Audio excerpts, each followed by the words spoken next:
News for fans in Washington. Their team is going to have a new name come February the 2nd. The bad news is their stadium is still falling apart. This team made the playoffs last year, but regressed in 2021, kind of like the stadium. Lots of buzz about this defense, an offense with the potential to be explosive as we came into 2021. What happened to this team, Brady?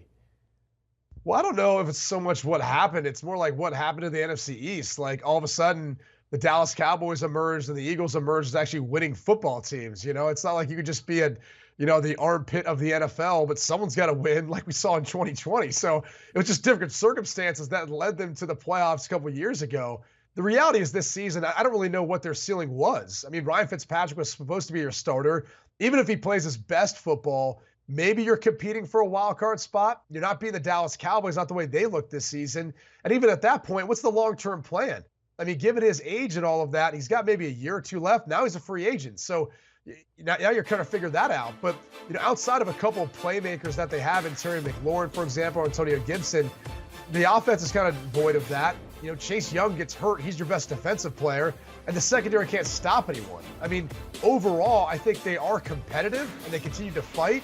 And that's a cultural thing that's like hard to really, put your finger on exactly what it is outside of Ron Rivera getting those guys to still play hard for him. But this team's got a lot of work to do in the offseason if they want to be able to have any shot at truly competing for the division with Dallas or Philly for that matter. I tend to think, and I'm stealing this from the great Grant Paulson of 106.7 The Fan in D.C., but I'm going to say that the Washington took a sidestep this year instead of not a step back or a step forward. Obviously not a step forward, but a sidestep.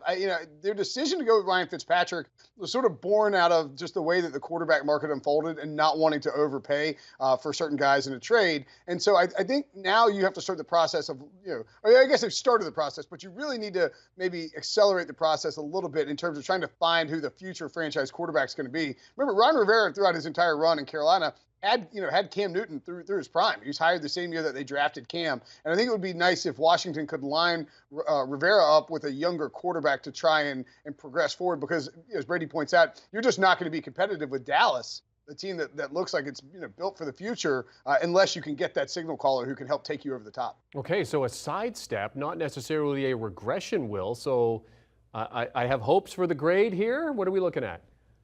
It's a sidestep is like an average season, right? It's like you're kind of in the mix for the playoffs, but you didn't play very well. You lost your quarterback week one, so we'll give a C. Nice little C from Ron Rivera. I think it was interesting that the defense kind of came together a little bit in the middle of the season and started to play well over a 3 or 4 game stretch. I think that's probably close. I bet we see some positive defensive regression from them next year. The first couple of games, they were just horrendous, like the first 3-4 weeks of the season, and actually maybe even 8 weeks of the season. And that really caused them to struggle out of the gate, and it put them behind the 8 ball trying to make a postseason run. They probably would have been in the playoff mix if that defense had played well starting out of the season.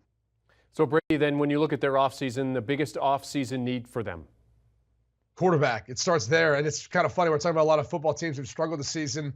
And you hear the first thing out of my mouth is they got to make a decision either with the quarterback they have and find his replacement, or in this case, find another quarterback. I mean, Ryan Fitzpatrick is a free agent. Kyle Allen's a free agent. A couple of the guys who played for them this season, or at least, Fitzpatrick was kind of slated to be the guy. So it all starts with the quarterback position. Then you look at the offensive line.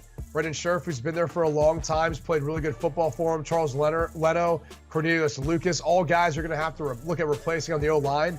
And Terry McLaurin needs help. Look, Adam Humphries, who was brought in there to be that slot wide receiver, take some pressure off McLaurin, never really amounted to that. He's a free agent now. Then you're going to lose a lot of secondary players. Maybe that's not such a bad thing. They're 30th in pass defense this year, but Darryl Roberts, Bobby McCain, Troy Apke at the safety spot, just to name a few, losing a lot of those players, a lot of depth there. So they're going to have to try to find a way of getting better play out of their secondary players and replace those guys either the draft or free agency. Lots of question marks for the football team. We'll know their name on February the 2nd, but Brady Quinn says it starts at the quarterback position in the offseason for them. All right, let's finish. Do you want a sports network that delivers everything that matters about the game? The highlights, the picks, the instant analysis, no yelling, no fake debates, no politics. Hit the subscribe button and never miss a moment.